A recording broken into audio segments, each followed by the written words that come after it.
Hello everyone, how are you? I think all of you are very fine. Now we will discuss about the equipotential surface in the topic of 12th class electrostatic potential के अंदर हम इस चीज का discussion करने वाले हैं। देखो, इसकी शुरुआत करने से पहले मैं आपको थोड़ा सा ब्रीफली इसके बारे में बताता हूँ। जैसे कोई भी सरफेस है हमारे पास, हो सकता है वो रियल हो और हो सकता है वो इमेजिनरी हो। तो ऐसा कोई भी सरफेस हो जो रियल और इमेजिनरी हो सकता है, उस सरफेस के किसी भी पॉइंट के ऊपर अगर पोटेंशियल की वैल्यू को फाइंड करें तो वो सेम आती है, तो उस सरफेस को हम बोलेंगे इक्विपोटेंशियल सरफेस। First thing. दूसरी चीज, अगर उसी सरफेस के किसी दो पॉइंट्स के बीच का पोटेंशियल डिफरेंस फाइंड करें और वो पोटेंशियल डिफरेंस आता है जीरो, कितना आता है? जीरो, तो हम बोल सकते हैं कि वो सरफेस जो है वो कैसा है? Equipotential surface. Second thing. Third one, अगर उसी सरफेस के एक पॉइंट से दूसरे पॉइंट पे किसी चार्ज को लेके जाएं और लेके जाने के लिए वर्क डन करना पड़ा जीरो, कितना वर्क डन करना पड़ा? जीरो। टेस्ट पॉजिटिव चार्ज को one point two another point लेके जाएं तो वर्क डन अगर हमें करना पड़ता है जीरो, तो उसको भी हम क्या बोलेंगे? उस सरफेस को भी हम क्या बोलेंगे? इक्विपोटेंशियल सरफेस बोलेंगे। ठीक है, अब शुरुआत करते हैं। देखो, बताता हूँ आपको। जैसे मान लीजिए कि ऐसी कोई सरफेस है आपके पास, ये कोई सरफेस है। इस सरफेस के इस पॉइंट पे पोटेंशियल की वैल्यू 100 वोल्ट, इस पॉइंट पे भी 100 वोल्ट, इस पॉइंट पे भी 100 वोल्ट और इस पॉइंट के ऊपर भी 100 वोल्ट। मतलब ये कुछ पॉइंट्स हैं जिसके अलग अलग पॉइंट्स के ऊपर पोटेंशियल की वैल्यू जो है 100 वोल्ट आ रही है with respect to earth, with respect to earth. Earth के रिस्पेक्ट में हमारे पास ये वैल्यू आ रही है, तो ऐसे सरफेस को हम क्या बोलेंगे? इक्विपोटेंशियल सरफेस को। ठीक है, अगर इसको कुछ वर्ड्स में हमें राइट करना हो, कुछ वर्ड्स में इसको लिखना हो, तो कैसे लिखेंगे? देखो, वैसे तो इसकी डेफिनेशन मैं आपको बाद में बताऊंगा, लेकिन पहले एक बार थोड़ा सा लिख लेते हैं। जैसे मैं लिख देता हूं potential difference, potential difference, difference of each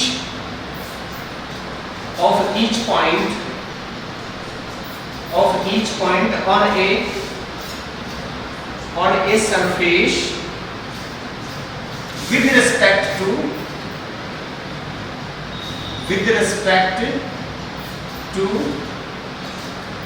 earth, with respect to earth is same. So this type of surface is known as equipotential surface, equipotential surface, ऐसे हम उसको डिफाइन कर सकते हैं। ठीक है, अब हमें देखना है ये कि ये इक्विपोटेंशियल सरफेस कौन कौन से जगह हो सकता है, मतलब किस टाइप के सरफेस में हो सकता है, ये चीज हमें देखनी है। ठीक है, कौन कौन सी सरफेस इसके अंदर इंक्लूड होंगे उसकी बात कर रहे थे हम लोग। तो देखो, जैसे फॉर एग्जांपल मैं एक पॉइंट चार्ज लेता हूँ। जैसे मैंने कोई पॉइंट चार्ज लिया, ये कोई पॉइंट चार्ज है। ठीक है, यहाँ पे कोई चार्ज है, मान लीजिए क्यू कोई चार्ज है। ठीक है, इस चार्ज के चारों तरफ मैंने एक स्फेरिकल शेप को अज्यूम कर लिया। ये लीजिए स्फेरिकल शेप ऐसे अज्यूम कर, जिसकी रेडियस हमने मान ली r। तो इस साइड में भी, इस पॉइंट पे भी होगी r, इस पॉइंट पे भी होगी r। ठीक, तो हमने ये जो पॉइंट लिया है, इस पॉइंट पे पोटेंशियल की वैल्यू क्या होगी? k q by r। इस पॉइंट पे क्या होगी? k q by r। इस पॉइंट पे भी क्या होगी? k q by r। Is that clear? मतलब इस सरफेस के हर पॉइंट पे डिस्टेंस सेम होने की वजह से हमने माना कि ये जो पॉइंट चार्ज है ये किसी स्फेरिकल शेप का या किसी स्फेरिकल सरफेस का सेंटर के ऊपर रखा हुआ है, उसके सेंटर के ऊपर रखा हुआ है। तो उस केस में उस सरफेस के हर पॉइंट के ऊपर डिस्टेंस सेम होने की वजह से जो पोटेंशियल होगा वो सेम होगा, और ऐसे सरफेस को हम क्या बोलेंगे, इक्विपोटेंशियल सरफेस बोलेंगे। अब जैसे हमने एक और सरफेस अज्यूम कर ली, ये लीजिए ये वाली एक और सरफेस हमने अज्यूम कर ली है इस तरीके से, जैसे ये कोई एक और सरफेस है, इस सरफेस की सेंटर से डिस्टेंस है r1, यहां भी क्या होगी r1 और यहां भी क्या होगी r1। तो इस पॉइंट के ऊपर, इस पॉइंट के ऊपर और इस पॉइंट के ऊपर जो पोटेंशियल की वैल्यू क्या हो जाएगी, kq upon r1, kq upon r1 and kq upon r1। तो इस बाहर वाले इमेजिनरी सरफेस के ऊपर भी हमारी जो पोटेंशियल की वैल्यू है वो हर पॉइंट के ऊपर सेम आ रही है। तो ये बाहर वाला सरफेस भी क्या हो गया है, यहाँ पे इक्विपोटेंशियल सरफेस हो गया है। अब अगर हम एक और सरफेस अज्यूम कर ले इसके अंदर की साइड में, ये लीजिए, ठीक है, इस तरीके से।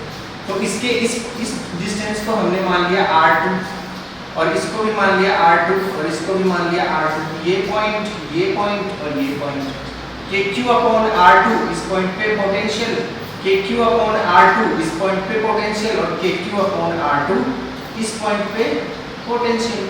तो इस अंदर वाले सरफेस के ऊपर भी हमारे पास में क्या आ रहा है, हर पॉइंट के ऊपर पोटेंशियल की वैल्यू सेम आ रही है। तो ये भी क्या है आपका इक्विपोटेंशियल सरफेस।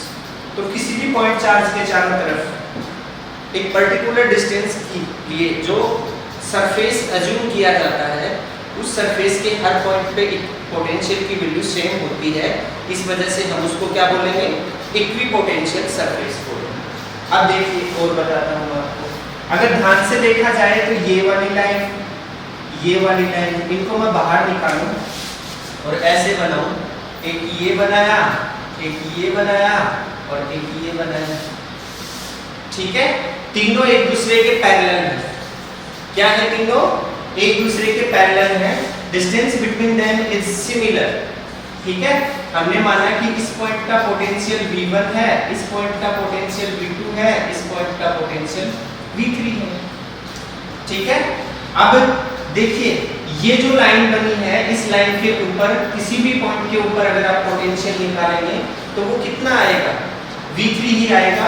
इस लाइन के किसी भी पॉइंट के लिए पोटेंशियल कितना आएगा, V2 आएगा, और इस लाइन के किसी भी पॉइंट के लिए पोटेंशियल कितना आएगा, V1 आएगा।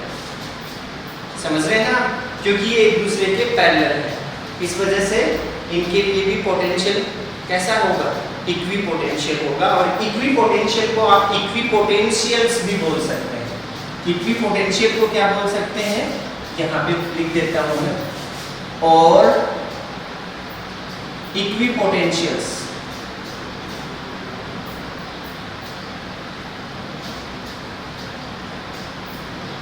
इक्विपोटेंशियल्स भी बोल सकते हैं। तो ये था। अब देखिए जो भी इक्विपोटेंशियल सरफेस है हम उनको पैरेलल में दिखाते हैं। जैसे ये वाले थे, इनको यहाँ से कट किया और यहाँ हमने ड्रॉ कर दिया, तो ये पैरेलल में दिखाते हैं। अब देखिए और आगे चलते हैं। जैसे हमारे पास कोई लाइन चार्ज डिस्ट्रीब्यूशन है, लाइन के ऊपर कोई चार्ज का डिस्ट्रीब्यूशन है, जैसे देखिए यहाँ से, इनको समझना है आपको। ऐसी कोई ड्राइंग आपके एग्जाम में बनाने के लिए आपको दी जा सकती है, या फिर ऑलरेडी कोई ड्राइंग बनी हुई रहेगी उसमें आपको पूछा जा सकता है, ठीक है। जैसे ये कोई आपका लाइन चार्ज डिस्ट्रीब्यूशन है इस तरीके से, ये देखिए इस तरीके से। अब हमें बताना है कि क्या ये इक्विपोटेंशियल सरफेस है या नहीं है, ठीक है। इस तरीके से हमें इसको बताना है। तो देखो इक्विपोटेंशियल सरफेस को डिफाइन करने के लिए हमें किसकी जरूरत पड़ती है, डिस्टेंस की। और वो डिस्टेंस जो है वो चार्ज से सिमिलर होनी चाहिए, सिमिलर डिस्टेंस पे होनी चाहिए। तो इसके चारों तरफ कैसी शेप को अज्यूम करें, कैसे सरफेस को अज्यूम करें, कि वो शेप जो है वो सेम बनी रहे और डिस्टेंस जो है वो इन चार्ज से सिमिलर हो, मतलब सिमिलर डिस्टेंस पे सरफेस चला जाए। तो ऐसी एक शेप बनती है, और वो कौन सी बनती है सोचिए जरा। वो शेप बनती है आपकी सिलिंड्रिकल। कैसी शेप बनती है? सिलिंड्रिकल शेप बनती है, और उस सिलिंड्रिकल शेप से हम लोग यहाँ पे इक्विपोटेंशियल सरफेस को समझाएंगे। जैसे फॉर एग्जांपल मान लीजिए ये है r डिस्टेंस, r डिस्टेंस तो इधर भी है r डिस्टेंस, ये भी r है, और हमने ऐसे ड्रॉ कर लिया, एक सरफेस ड्रॉ कर लिया। यहाँ से देखिए इस तरीके से हमने सरफेस ड्रॉ कर लिया, ये ऐसे, और इधर से भी इनको हटा देता हूँ, ये लीजिए ऐसे ड्रॉ कर लिया हमने एक सरफेस। ठीक है, अब ये जो r डिस्टेंस है ये आपका सिलेंडर बना दिया है। यहाँ भी r होगी, ये इस जगह भी r होगी, इस जगह भी r होगी, क्योंकि ये तो उसका क्रॉस सेक्शनल एरिया बन गया है। और इसी तरीके से नीचे की साइड में, नीचे की साइड में ऐसे दिखा दिया। तो ये देखिए ये भी r है और ये भी r है, इधर भी r है, ये भी r है, पूरी सारी डिस्टेंसेस r होंगी। ये भी कितनी होगी r, और ये भी कितनी होगी r। तो इस सरफेस के ऊपर आप किसी भी पॉइंट के ऊपर यहाँ निकाल लो, यहाँ निकाल लो किसी भी पॉइंट पर, या फिर इस सर्कुलर जो एरिया है आपका दोनों साइड में, जिसको क्रॉस सेक्शन बोलते हैं आप, इसके भी किसी पॉइंट पे आप निकाल लो। हर जगह इक्विपोटेंशियल सरफेस होगा। क्यों? क्योंकि पोटेंशियल की वैल्यू जो है वो सेम आ रही है, डिस्टेंस सेम होने की वजह से। अब अगर मैं इसको थोड़ा ऐसे अज्यूम कर दूं, और बड़ा बना दिया इसको, ऐसे देखिए जरा, ये लीजिए ऐसे बनाया। अब इस केस में इस बाहर वाले सरफेस का भी हर पॉइंट कैसा होगा? इक्विपोटेंशियल सरफेस को डिनोट करेगा। और थोड़ा और बड़ा बना देते हैं, देखिए ऐसे एक और बना दिया इसके चारों तरफ इस तरीके से, और ये लीजिए ऐसे बना दिया। ये भी कैसा होगा? इक्विपोटेंशियल सरफेस होगा। लेकिन डिस्टेंस बढ़ने के साथ साथ पोटेंशियल की जो वैल्यू है वो डिक्रीज होती जाती है, इस बात का हमें पता है। तो यहाँ पर पोटेंशियल की वैल्यू अलग होगी, इस पर पोटेंशियल की वैल्यू अलग होगी, और इस पर पोटेंशियल की वैल्यू अलग होगी। दैट मीन्स ये अगर R2 है, और सॉरी R2, और ये अगर R3 है, तो यहाँ पर V3 पोटेंशियल होगा, यहाँ पर V2 होगा, और यहाँ पर V1 होगा। पोटेंशियल की जो मैग्नीट्यूड है वो अलग अलग सरफेस के लिए अलग अलग होगी, लेकिन उस सरफेस के किसी भी पॉइंट के ऊपर पोटेंशियल की वैल्यू जो है वो सेम बनी रहेगी, क्योंकि ये इक्विपोटेंशियल की प्रॉपर्टी होती है। ठीक है, ये वाली चीज आ गई। अब देखो और आगे चलते हैं। जैसे अभी अभी हम लोगों ने देखा कि हमारे पास में ये शेप बनी लाइन चार्ज के लिए, फिर शुरुआत में हमने पॉइंट चार्ज के लिए इक्विपोटेंशियल सरफेस बनाया, फिर लाइन चार्ज के लिए बनाया। अब मान लेते हैं कि कोई सीट है, हमारे पास कोई सीट है, जैसे ये सीट है, सपोज कीजिए इसके ऊपर चार्ज का डिस्ट्रीब्यूशन है, और इस सीट के इक्विपोटेंशियल सरफेस को आपको बनाना है। ठीक है, तो वो पोटेंशियल सरफेस कैसा होगा ये देखना है हमें। ठीक है, तो देखते हैं। तो प्लेन सरफेस जो होता है उसके लिए उसके पैरेलल ही हमें क्या मानना पड़ेगा?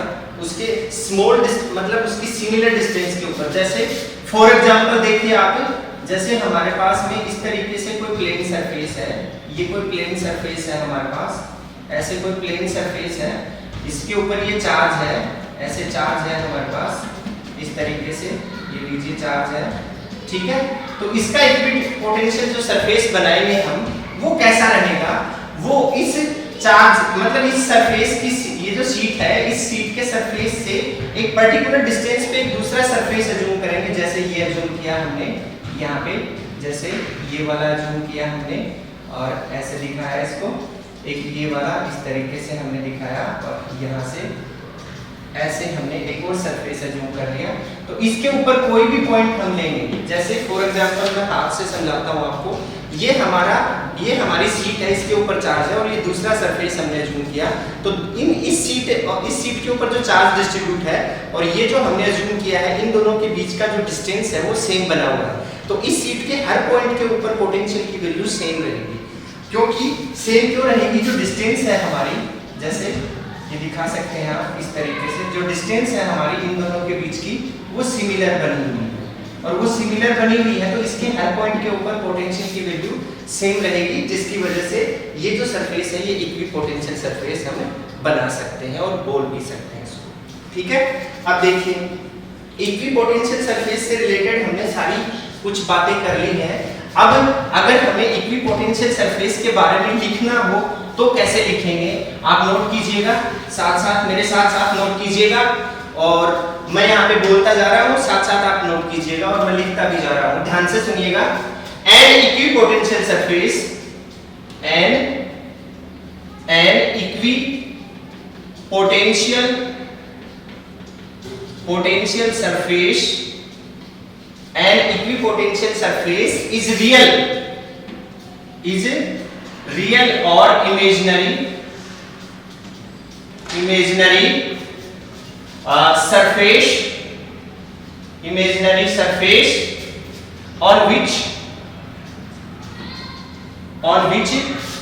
at each point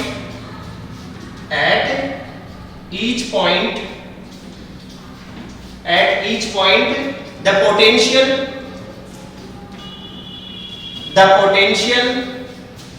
is same।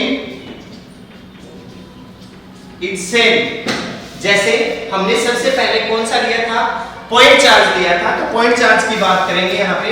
Number 1 जैसे 4 a point charge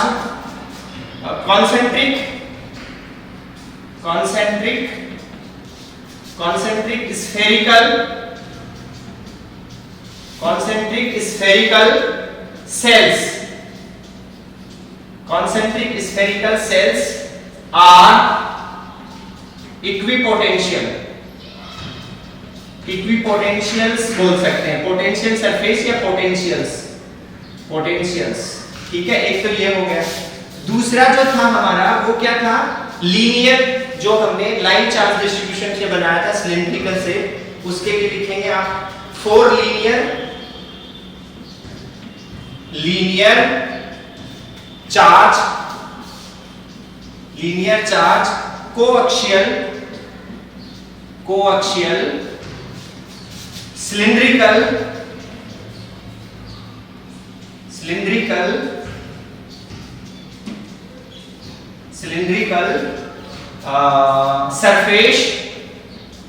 cylindrical surface are equipotentials।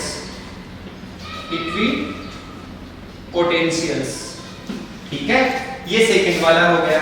और थर्ड में हमने सीट के लिए बनाया था, किसके लिए बनाया था, सीट के लिए। तो सीट की बात करेंगे यहाँ पे 4 seat of charge the parallel surface, उसके पैरेलल में हमने सरफेस लिया था ऐसे, the parallel surface are equipotentials। ये हो गया हमारा इक्विपोटेंशियल सरफेस के बारे में, जो अभी तक हमने पढ़ा उसको हमने इस तरीके से नोट करना है। ठीक है, अब देखिए उसके बाद आगे चलते हैं। जैसे मान लो ये तो हमने एक पर्टिकुलर शेप लिए थे, अब कोई रेंडमली कोई शेप हो हमारे पास, रेंडम शेप हो, मतलब डिफरेंट टाइप की कोई शेप हो। जैसे फॉर एग्जांपल मान लीजिए कि ये ऐसी कोई शेप है आपके पास, ठीक है, तो ऐसी कोई शेप है तो उसको भी क्या हम इक्विपोटेंशियल सरफेस बोल सकते हैं। सोचिए जरा, सोचिए और सोच के और फिर बताइए कि क्या होगा यहाँ पे। जी डेफिनेटली हम इसको बोल सकते हैं कि ये भी एक इक्विपोटेंशियल सरफेस है। क्यों है उसका रीजन सोचने के लिए मैं आपको 2 सेकंड का समय देता हूँ। 2 सेकंड में तो आप सोच नहीं पाएंगे, चलो 5 सेकंड का समय देता हूँ। 5 सेकंड में सोचिए आप इसके बारे में कि ऐसा क्यों बोल सकते हैं हम।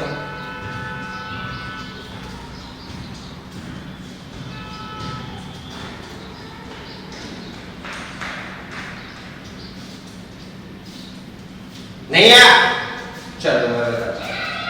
देखो और सुनो और समझो, जब इसके ऊपर कोई चार्ज का डिस्ट्रीब्यूशन होगा, ऐसी शेप के ऊपर जो रैंडम शेप का कोई सरफेस है उसके ऊपर अगर चार्ज का डिस्ट्रीब्यूशन होता है तो उस केस में चार्ज जो है वो अपने आप को इस तरीके से डिस्ट्रीब्यूट करता है कि उसकी टेंशन जो है वो खत्म हो जाए।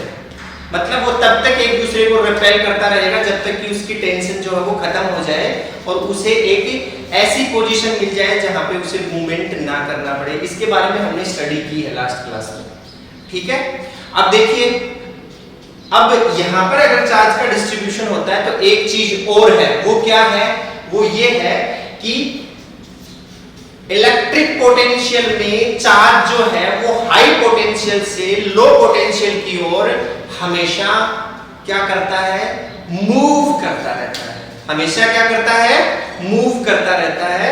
और उसके मोशन की वजह से वो तब तक मोशन करता रहेगा। सपोज कीजिए कि ऊपर यहाँ पे इस पॉइंट के ऊपर आपका इलेक्ट्रिक पोटेंशियल 50 वोल्ट है और नीचे आपका जो इलेक्ट्रिक पोटेंशियल है वो मान लीजिए 20 वोल्ट है।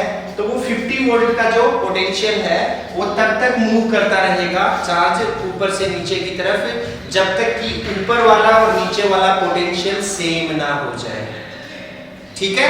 लॉजिक वाली बात है, सुनिए। अगर ऊपर का पोटेंशियल और नीचे का पोटेंशियल सेम हो गया, ऊपर से चार्ज नीचे आता रहा, फिर नीचे का चार्ज और ऊपर का चार्ज बराबर हो गया तो वो एक जगह पे सेटल्ड हो गए हैं, उनके बीच की टेंशन खत्म हो गई है और वो एक पर्टिकुलर स्पेस को लेके रुक चुके हैं, वो स्टेशनरी हो चुके हैं, पॉइंट मतलब एक पर्टिकुलर रेस्ट पोजीशन में आ चुके हैं। तो उस केस में सोचिए, अगर यहाँ का पोटेंशियल और यहाँ का पोटेंशियल सेम हुआ है चार्ज के मूव होने से, तो इसका मतलब क्या हुआ, इसका मतलब ये हुआ कि इस जगह का पोटेंशियल और इस जगह का पोटेंशियल सेम है। और सेम है तो क्या होगा, सरफेस कैसा होगा, सरफेस इक्विपोटेंशियल सरफेस होगा, क्योंकि उस कॉन्सेप्ट की वजह से इसके ऊपर पोटेंशियल जो है वो ये डिनोट होता है कि पोटेंशियल की वैल्यू जो है वो सिमिलर हो गई है पूरे सरफेस के ऊपर। तो हम क्या बोल सकते हैं, इसी वजह से हम एक चीज और लिख सकते हैं, यहाँ पे एक और पॉइंट बनाकर, नंबर 4 पॉइंट बनाकर हम लिख सकते हैं। ध्यान से देखिए, यहाँ पे नंबर 4, यहाँ पे नंबर 4 बनाकर हम लिख सकते हैं, for any conducting surface having charge, for any conducting surface having charge, ठीक है, जिसके पास चार्ज है। having charge is an equipotential surface, is an equipotentials,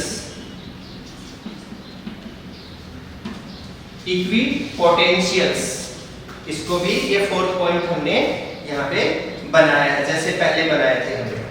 ऐसा क्यों है, ऐसा इसलिए है कि charge always move from higher potential to lower potential, because यहाँ पे बना के आप लिख सकते हैं, because we no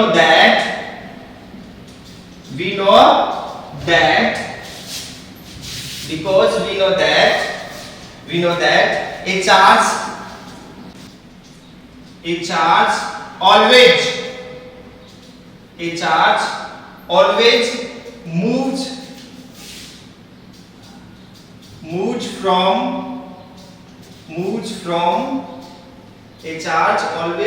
from higher potential to lower potential, higher potential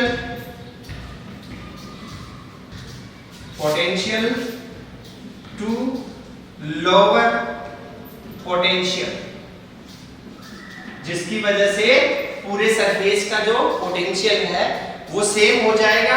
और अगर पूरे सरफेस का पोटेंशियल सेम हो गया तो हम उस केस में क्या बोल सकते हैं कि सरफेस जो वो कैसा हो गया है, इक्विपोटेंशियल सरफेस हो गया है आपका, ठीक है। अब देखो आगे चलते हैं। आगे अगर हम चले तो उसमें हमारे पास में अब हमें देखना है कि रिलेशन क्या होता है, इलेक्ट्रिक फील्ड और पोटेंशियल के बीच का रिलेशन क्या होता है, उसके बारे में हम अभी बात करेंगे।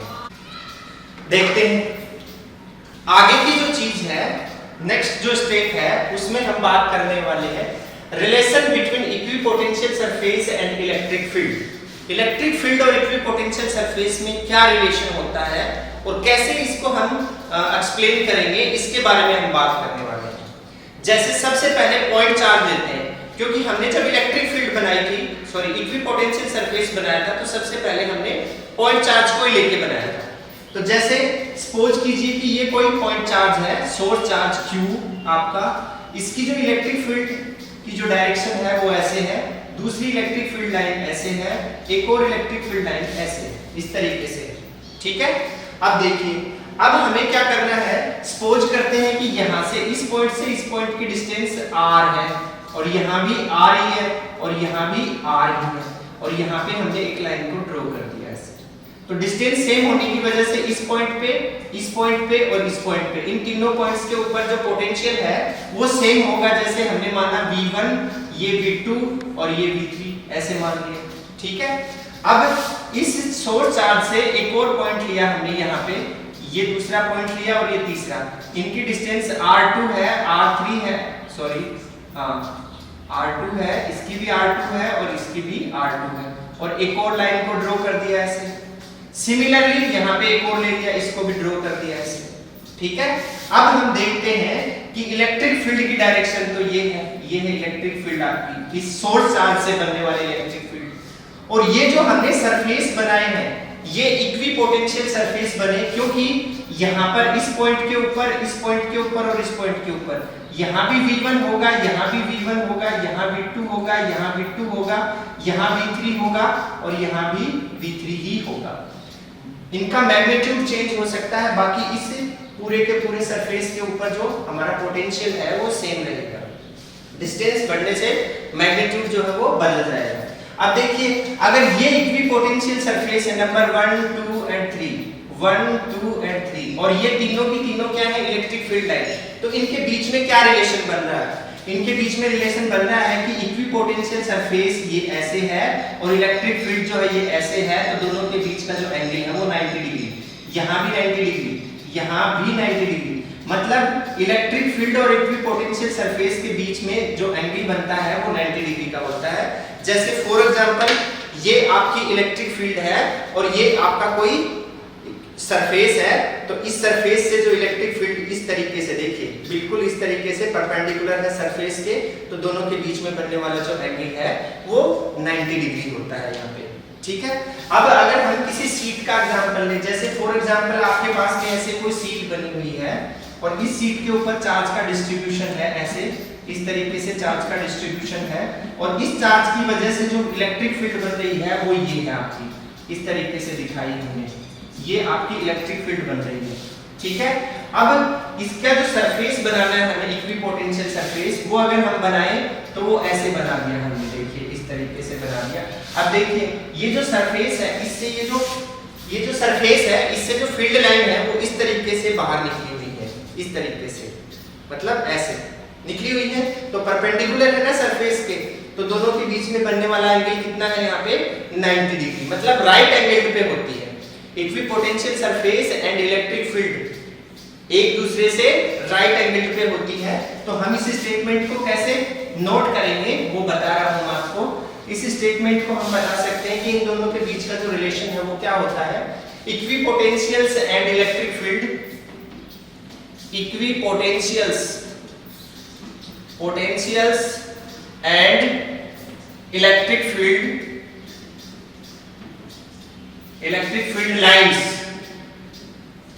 Field lines are always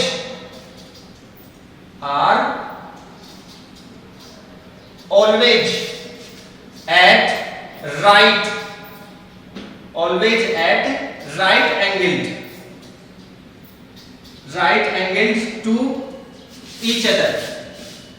angled to each other, इस तरीके से हम इसको दिखा सकते हैं, ठीक है। अब देखो, इसको और अच्छे से समझने के लिए हम एक छोटा सा न्यूमेरिकल करके देखते हैं। हमने एक एग्जांपल लिया, देखो क्या करना है, हमें एक एग्जांपल लेते हैं।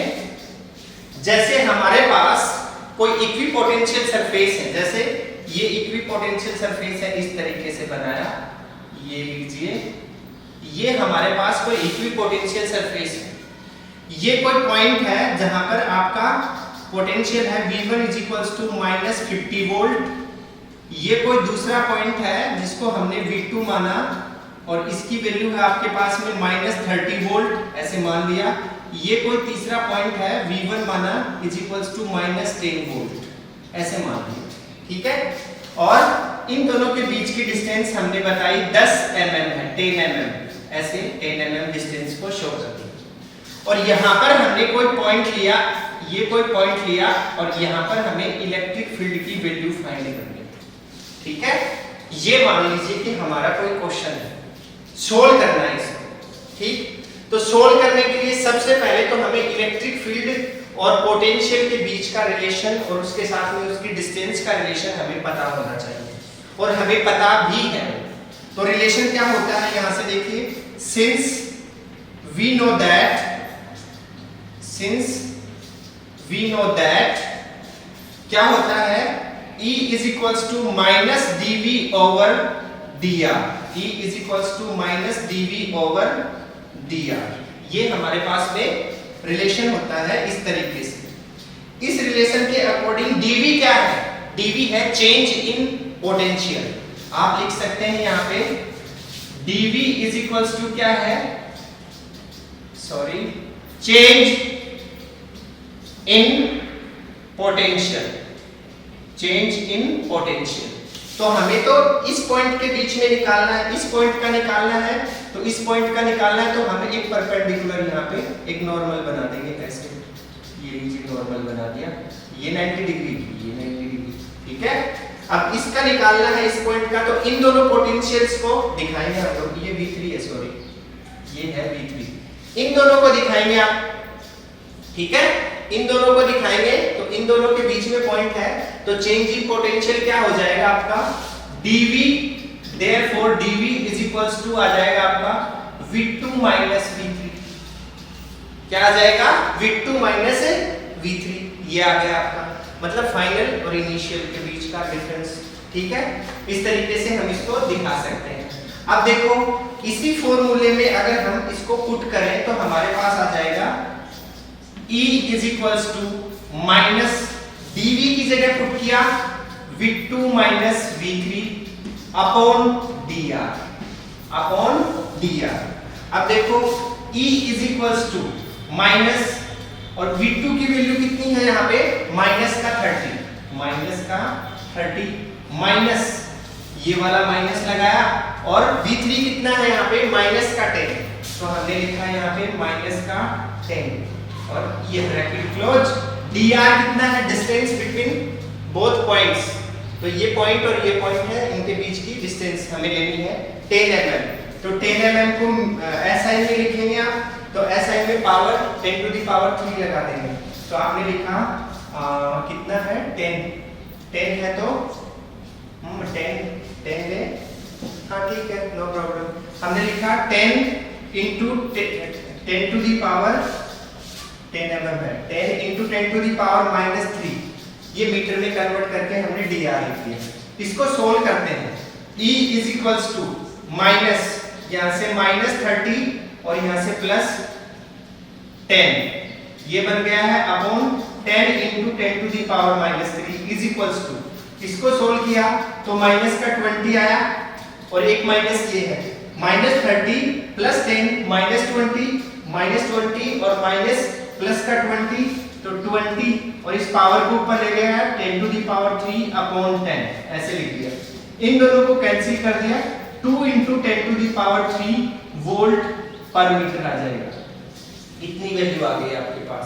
और आप बोल सकते हैं 2000 वोल्ट भी बोल सकते हैं, वोल्ट पर मीटर, ऐसे भी आप इसको दिखा सकते हैं। ये तो आ गया मैग्नीट्यूड, ठीक है। मैग्नीट्यूड तो हमने निकाल लिया।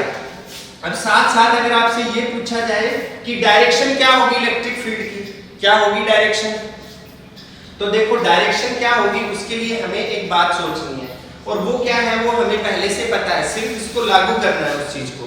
क्या पता है आपको कि हायर पोटेंशियल से लोअर पोटेंशियल की तरफ चार्ज जो है वो मूव होता है। तो यहाँ पर हायर पोटेंशियल कौन सा है, देखो इन दोनों में से ये है 10, तो लोअर कौन सा है, ये है। तो हायर टू लोअर, तो पोटेंशियल की देखो आपने देखा था, आपको अच्छे से पता है, ध्यान से देखिए आप। जैसे मैं यहाँ पे बताता हूँ आपको, ये कोई सोर्स चार्ज है, ये इसकी इलेक्ट्रिक फील्ड है, यहाँ पर पॉइंट बी है, यहाँ पर पॉइंट ए है, ठीक है। अब हाई पोटेंशियल कौन सा होगा इन दोनों में से, बताया था मैंने आपको, ये VA और ये VB। तो VB और VA में हायर कौन सा होगा, VA हायर है और VB लोअर है, इस तरीके से।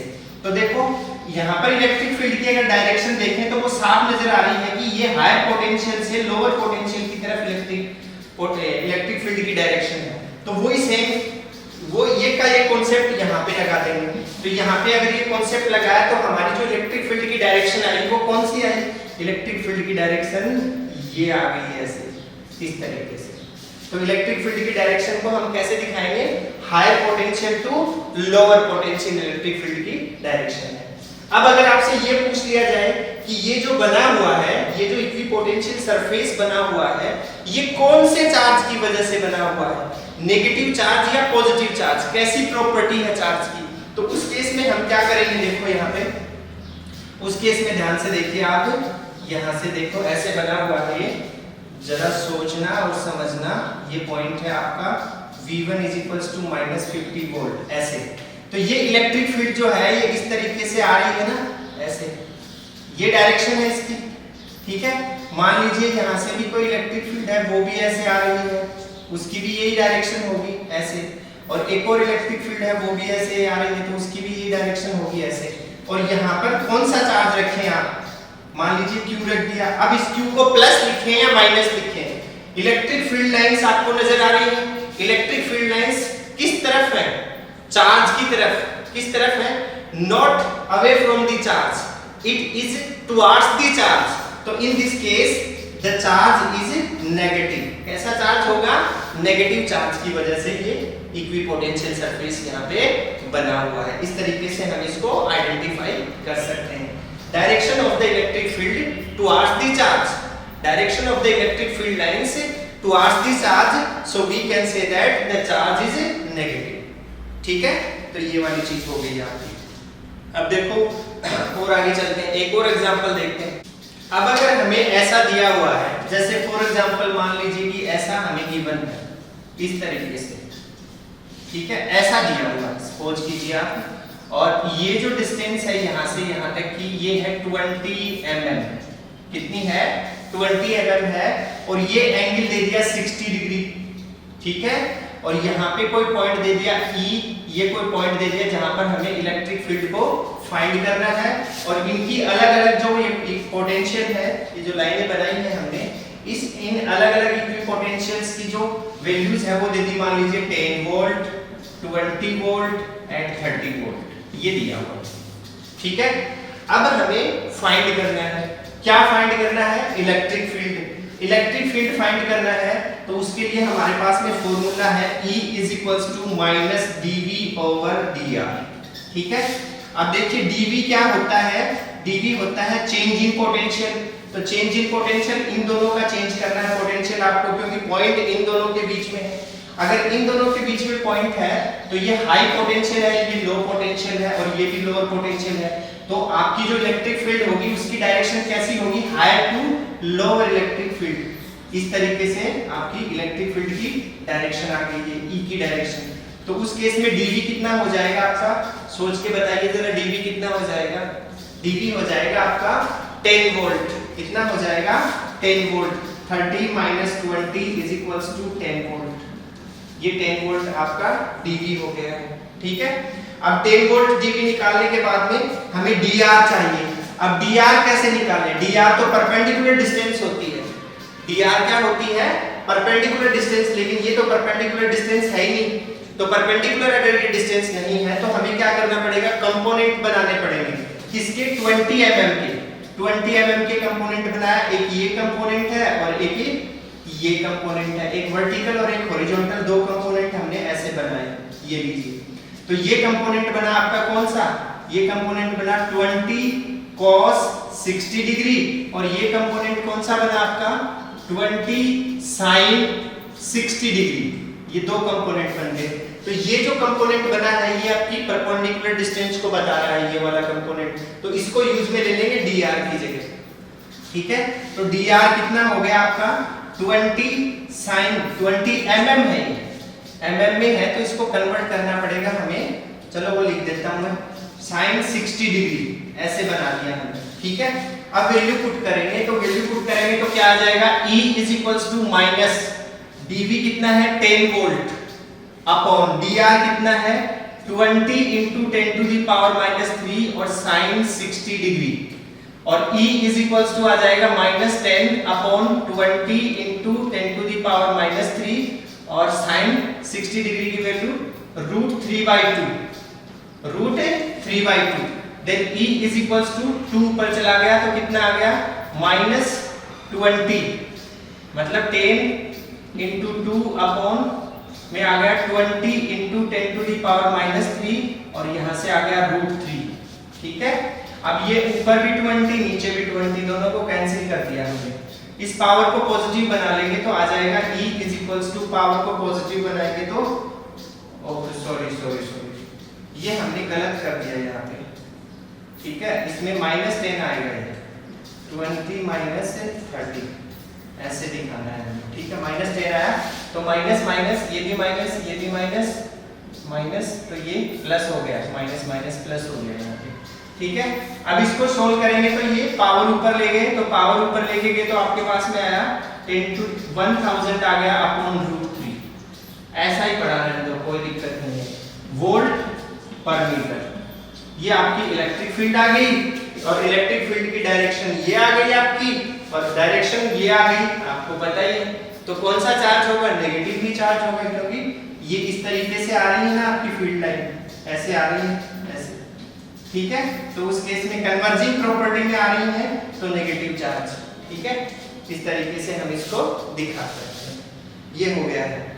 अब देखो एक चीज और बताता हूं आपको, अगर हम किसी भी चार्ज को, देखो एक चीज और बताता हूं, वो क्या है वो देखिए आप, यहां से एक काम और करते हैं। जैसे हमारे पास में ये कोई सरफेस है, ये इसका सेंटर है, ये रेडियस r है और ये रेडियस भी r है, मतलब दोनों की ये r डिस्टेंस पे है ना, तो r डिस्टेंस पे है तो इस पॉइंट A के ऊपर पोटेंशियल होगा, मान लीजिए Q upon KQ upon R, तो B के ऊपर भी कितना होगा KQ upon R, equal distance है, तो ये कैसा सरफेस बन गया, इक्विपोटेंशियल सरफेस बन गया। अब यहाँ से A पॉइंट से कोई चार्ज हम ऐसे लेके आए B पॉइंट पर, तो वर्क डन कितना करना पड़ेगा, सोचिए जरा कितना करना पड़ेगा। हमें पता है WAB इज इक्वल्स टू, क्या लिखे हैं, कौन सा चार्ज लेके आए आप, Q चार्ज लेके आए A to B, तो Q into V, W is equals to QV होता है, Q into V, तो V की जगह क्या लिखेंगे आप, VA माइनस VB, ये VA है पॉइंट का और ये VB है, तो इन दोनों को लिखेंगे आप, तो आप क्या लिख देंगे VA माइनस VB ऐसे लिख देंगे आप, और VA minus VB equipotential surface है ये, तो VA माइनस VB क्या होगा, जीरो, इक्विपोटेंशियल सरफेस के लिए। इक्विपोटेंशियल सरफेस में दो पॉइंट्स के बीच का पोटेंशियल कितना होता है, जीरो, पोटेंशियल डिफरेंस जीरो होता है, तो ये जीरो हो गया, तो WAB is equals to Q into 0, then WAB is equals to 0। तो इसका मतलब ये हुआ कि इक्विपोटेंशियल, ये बात मैंने स्टार्टिंग में जब इंट्रोडक्शन बताया आपको इक्विपोटेंशियल सरफेस का, तब भी मैंने आपको बताई कि इक्विपोटेंशियल सरफेस में किसी भी चार्ज को एक पॉइंट से दूसरे पॉइंट तक ले जाने के लिए जो वर्क डन करना पड़ता है वो जीरो होता है। वो कैसे जीरो होता है, ये चीज इसके अंदर आई है, ठीक है। बस आज के लिए इतना ही, नेक्स्ट क्लास में नए टॉपिक के साथ फिर मिलते हैं आपसे, तब तक के लिए इजाजत चाहता हूँ। Thank you, have a nice day.